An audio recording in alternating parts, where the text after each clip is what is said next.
क्षेत्रमिति माने क्षेत्रफल जो निकाला जाता है वो है। तो सबसे पहले हमने क्या किया है, एक आयत की बात की। किसकी?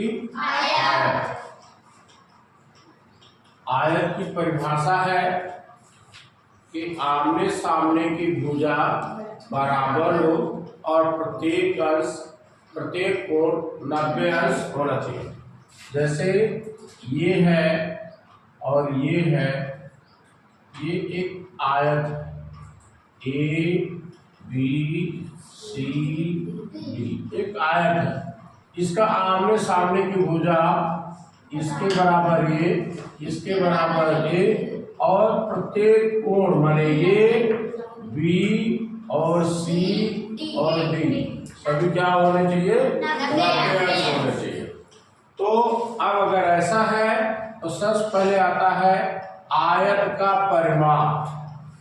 आयत का परिमाप गणित में अगर आपको सूत्र पता है तो आप बड़े आसानी से आगे जा सकते हैं।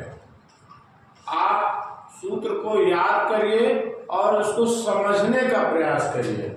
सूत्र तो याद होना चाहिए, अगर आप समझ लोगे उस सूत्र को बनाने में आपको कोई दिक्कत नहीं होगी। करा आयत का परिमाप। परिमाप क्या चीज होता है? मापना। यहां से आदमी कोई चला, बी पर आया, बी से सी पर आया, सी से डी पर आया, डी से ए पर आया, यही क्या है? परिमाप है।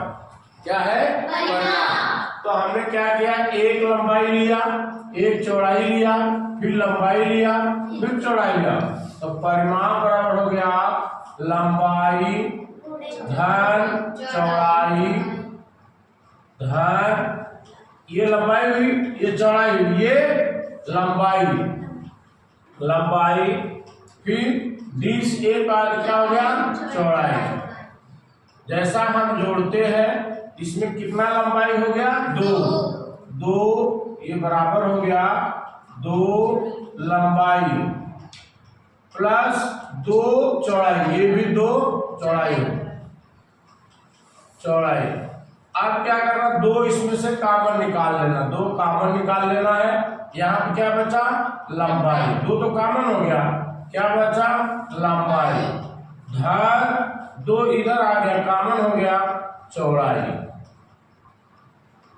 यानी जब भी परिमाप की बात होगी तो क्या हो गया? आयत का परिमाप बराबर 2 कोष्टक में लंबाई धन चौड़ाई। ये हमारा सूत्र निकल गया। ठीक, नोट कर लो इसको कि आयत का परिमाप क्या होता है। और आयत का परिमाप में ये देखो दिया गया है कि AB 15 मीटर और BC 5, ये भी 15 मीटर हो जाएगा क्योंकि आमने सामने भुजा बराबर है। ये भी 5 मीटर हो जाएगा, आमने सामने भुजा बराबर है। तो हमने बताया आयत का परिमाप 2 कोष्टक में लंबाई प्लस चौड़ाई, दोनों को जोड़कर दुगना कर देना है। 2 गुणे लंबाई कितना है? 15 प्लस चौड़ाई कितना है? 5। ये हुआ 2 कोष्टक में 15 5 20। ये हुआ कोष्टक हुआ तो गुणा हुआ 2 गुणे 20, ये 20 दूना 40। अब देखो इसकी इकाई क्या है? मीटर। क्या है?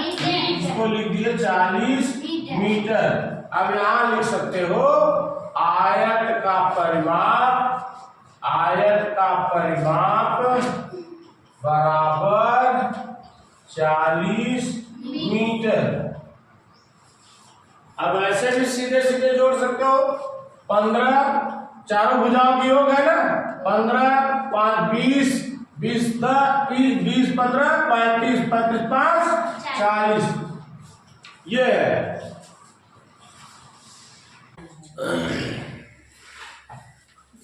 आयत चैप्टर क्या चल रहा है? आयत। परिमाप पढ़ा दिया गया है। अब है क्षेत्रफल। तो जैसा कि हम जानते हैं आयत माने आमने सामने की भुजा क्या होती है? बराबर होती है। ए इसके बराबर होती है, ये इसके बराबर। जैसे ए बी सी डी, यानी ए बी बराबर इस भुजा के बराबर ये है सी डी, और इस भुजा के बराबर ये है ए डी बराबर बी सी डी, इसका इसके बराबर। प्रत्येक कोण 90 अंश, प्रत्येक कोण 90 अंश। तो इसलिए क्या है? आयत। परिमाप हो गया आयत का। क्षेत्रफल सूत्र याद रखो, सवाल हल करो, कोई दिक्कत नहीं। गणित का जो बेस होता है वो फार्मूला होता है, सूत्र पे होता है। आयत का क्षेत्रफल बराबर लंबाई गुणे चौड़ाई, लंबाई गुणे चौड़ाई। अब जैसे कोई भी आ गया दे दिया कि भाई आयत की लंबाई जो है 25 मीटर है और चौड़ाई 5 मीटर है, तो क्षेत्रफल ज्ञात करो। तो सीधे सीधे आयत का क्षेत्रफल बराबर लंबाई गुणे चौड़ाई। बेटा ध्यान रखो, कोई चीज हल करने का एक तरतीब होता है। तरतीब माने ये है कि जैसे मैंने ये लिख दिया आयत का क्षेत्रफल बराबर लंबाई गुणे चौड़ाई, तो यहाँ हमने क्षेत्रफल निकालना है। ये बराबर है, क्या है? बराबर। तो बराबर के नीचे मैंने बराबर रखा। लंबाई है 25 मीटर, ये 25 हो गया। गुणा के नीचे गुणा रखा। चौड़ाई कितना है? 5। फिर देखो अगला स्टेप होता है इस बराबर को बराबर के नीचे फिर बराबर रखते।